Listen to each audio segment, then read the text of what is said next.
देश और दुनिया की तमाम छोटी और बड़ी खबरों के लिए हमारे चैनल को सब्सक्राइब करना न भूलें और बेल का बटन जरूर दबाएं। नमस्कार दोस्तों, स्वागत है आपका देश लाइफ में और आपके साथ हमेशा की तरह मैं हूं आशिमा त्यागी। फिर हाजिर हूं एक महत्वपूर्ण विषय पर आपसे संवाद साधने के लिए। तो दोस्तों, सबसे पहले आपको बताना चाहती हूं कि जिस बारे में मैं आज बात करने जा रही हूं उससे पहले आप उस दृश्य को समझिए। अब इनकी जिम्मेदारी है हमारे पूजनीय शंकराचार्य जी का सम्मान बचाने का। तो ये और अरे यार तुम भागो मत बेटा, अपना नाम बताओ क्या है? ज्ञानेंद्र। हाँ ठीक है, ज्ञानेंद्र प्रताप। तो क्यों भाग रहे हो? तुम्हें नहीं पता ये बात? अगर इतने पढ़े लिखे पत्रकार होते तो हमें थोड़ी बताना पड़ता कि क्या पत्रकार हो। खैर वो तुम्हारी मर्जी है, मन से सवाल पूछना। और चैनल बता दो अपना कौन सा है? जी न्यूज पक्की बीजेपी की है, बिका हुआ बीजेपी के लिए है और तुम्हारा मालिक भी ऐसा ही है। एक उसके बारे में हमसे पूछ लेना अलग से, और चाहोगे तो इनके सामने बोल दूंगा मैं, ठीक है? हाँ बोल देंगे। तो दोस्तों, कैमरे चालू थे, माइक ऑन थे और मंच पर बैठे नेता के चेहरे पर एक हल्की सी मुस्कान थी। लेकिन असली कहानी उस मुस्कान के पीछे छिपी रणनीति की थी, स्ट्रैटेजी। सही सुन रहे हैं, प्रेस कॉन्फ्रेंस अक्सर औपचारिक सवाल जवाब तक सीमित रहती है, पर इस बार माहौल जो था वो अलग था। अखिलेश यादव ने जिस अंदाज में सवालों का सामना किया, उसने बहस को सिर्फ राजनीतिक बयानबाजी से निकालकर मीडिया की भूमिका तक पहुंचा दिया। और खासकर तब जब जी न्यूज के रिपोर्टर के सवाल पर उन्होंने पलटवार किया। दोस्तों, तो क्या पलटवार किया, क्या अंदाज ये अखिलेश यादव का यहां पर देखने को मिला और क्यों ये मुद्दा हम आपके बीच लेकर आए हैं, बताऊंगी। हर पहलू पर होगी बात पूरी सच्चाई के साथ। लेकिन उससे पहले आप लोगों से अपील, इंसाफ की आवाज को बुलंद करने के लिए और सच्ची पत्रकारिता के लिए हमारा यानी देश लाइव का सहयोग करें। साथ ही डिस्क्रिप्शन में दिए गए लिंक को ओपन कर ज्वाइन बटन दबाकर आप हमसे यानी देश लाइव से सीधा जुड़ सकते हैं दोस्तों। तो दोस्तों, वापस आज के मुद्दे पर आते हैं और चर्चा को आगे बढ़ाते हैं। तो सबसे पहले घटना का संदर्भ जो है वो समझना जरूरी है। तो दोस्तों, हाल ही के दिनों में उत्तर प्रदेश की राजनीति में कई मुद्दे गर्म हैं। कानून व्यवस्था, बेरोजगारी, जातीय जनगणना और चुनावी समीकरण। और ऐसे माहौल में टीवी चैनल्स की कवरेज भी अक्सर धारदार और टकरावपूर्ण होती है। प्रेस कॉन्फ्रेंस के दौरान जी न्यूज के रिपोर्टर ने अखिलेश यादव से एक सवाल पूछा, उन पर एक सवाल दागा जो सरकार की नीतियों पर विपक्ष के रुख को कटघरे में खड़ा करता हुआ प्रतीत हुआ। अखिलेश यादव ने जवाब देने से पहले सवाल की संरचना पर ही आपत्ति जताई। उन्होंने कहा कि प्रश्न तथ्यों पर आधारित कम और आरोपों के फ्रेम में ज्यादा दिखता है। अब यहीं से प्रेस कॉन्फ्रेंस का जो टोन है वो बदल गया। दोस्तों, अखिलेश ने विस्तार से बताया कि किस तरह मीडिया के कुछ हिस्से मुद्दों को एक विशेष एंगल से प्रस्तुत करते हैं।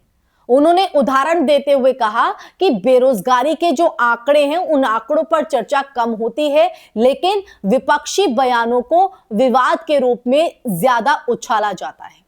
उन्होंने यह भी जोड़ा कि लोकतंत्र में जो मीडिया है, मीडिया की स्वतंत्रता महत्वपूर्ण है, पर निष्पक्षता उससे भी ज्यादा महत्वपूर्ण है। और ये जो टिप्पणी है ना दोस्तों, वो सीधे जी न्यूज पर हमला नहीं थी, बल्कि मीडिया की व्यापक कार्यप्रणाली पर एक सवाल था। अब देखिए, विश्लेषण की दृष्टि से अगर हम देखें तो यह रणनीतिक था। अखिलेश ने रिपोर्टर को व्यक्तिगत रूप से कटघरे में नहीं रखा, बल्कि प्रश्न की संरचना और चैनल की जो रिपोर्टिंग शैली है उसको केंद्र में रखा। इससे उन्होंने दो संदेश दिए। पहला वो कि वो आक्रामक सवालों से बचने वाले नेता नहीं हैं। दूसरा ये कि वो मीडिया नैरेटिव को चुनौती देने के लिए तैयार है। राजनीतिक संचार में इसे नैरेटिव शिफ्ट कहा जाता है, जहां नेता सवाल का जवाब देने के बजाय सवाल की पृष्ठभूमि पर बहस शुरू कर देता है। इस पूरे घटनाक्रम में आप देखिए, इस पूरे घटनाक्रम में दिलचस्प पहलू यह रहा कि रिपोर्टर ने बीच में टोकने की कोशिश नहीं की। सोशल मीडिया पर इसे चुप्पी के रूप में पेश किया गया, लेकिन पत्रकारिता के नियमों के अनुसार प्रेस कॉन्फ्रेंस में रिपोर्टर आमतौर पर जवाब पूरा होने तक इंतजार करते हैं दोस्तों। फिर भी जिस आत्मविश्वास और विस्तार से अखिलेश ने बात रखी, उसने समर्थकों के बीच ये संदेश कहीं ना कहीं मजबूत किया कि उन्होंने मीडिया की जो पोल है वो खोल कर रख दी। तो यहां एक और जो परत है उसको समझना बेहद जरूरी है। भारतीय मीडिया का परिदृश्य दोस्तों पिछले एक दशक में काफी बदला है। टीआरपी की दौड़, डिबेट शो का आक्रामक प्रारूप और राजनीतिक ध्रुवीकरण ने रिपोर्टिंग की भाषा को प्रभावित किया है। तो विपक्षी दल अक्सर आरोप लगाते हैं दोस्तों कि कुछ चैनल सत्तारूढ़ दल के पक्ष में कहीं ना कहीं झुकाव रखते हैं, जबकि चैनल्स इन आरोपों को खारिज करते हैं और अपनी संपादकीय स्वतंत्रता का जो हवाला है वो देते हैं। ऐसे माहौल में किसी भी प्रेस कॉन्फ्रेंस का छोटा सा टकराव भी बड़े विमर्श में बदल जाता है दोस्तों। अखिलेश यादव का ये रुख उनके राजनीतिक स्टाइल से मेल खाता है।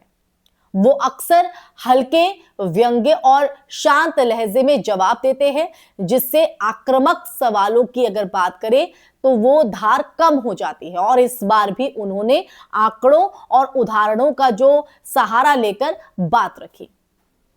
हालांकि यह भी सच है कि मीडिया पर सवाल उठाना विपक्ष की एक पुरानी रणनीति रही है, जिससे वो अपने समर्थकों को यह संदेश देते हैं कि वो नैरेटिव की जो लड़ाई है उस लड़ाई भी जो है वो कहीं ना कहीं उस नैरेटिव की लड़ाई को लड़ रहे हैं। इस पूरे प्रकरण का जो असर है वो दो स्तरों पर दिखता है।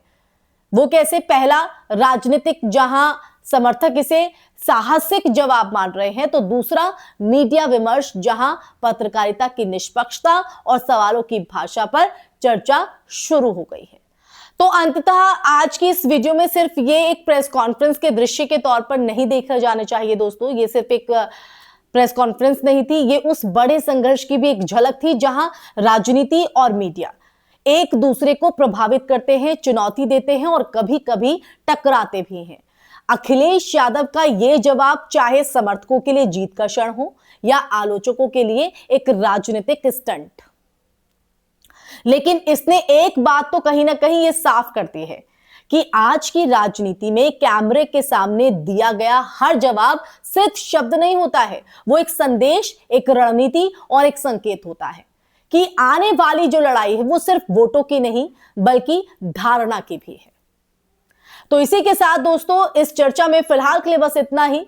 इस चर्चा पर आपकी राय क्या है? आप मेरी बात से कितना इत्तेफाक रखते हैं? आपको ये चर्चा कैसी लगी? कमेंट सेक्शन में कमेंट करके जरूर बताइएगा। इस वीडियो को ज्यादा से ज्यादा शेयर कीजिएगा।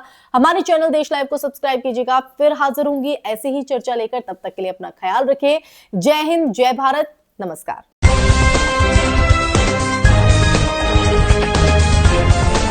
देश और दुनिया की तमाम छोटी और बड़ी खबरों के लिए हमारे चैनल को सब्सक्राइब करना न भूलें और बेल का बटन जरूर दबाएं।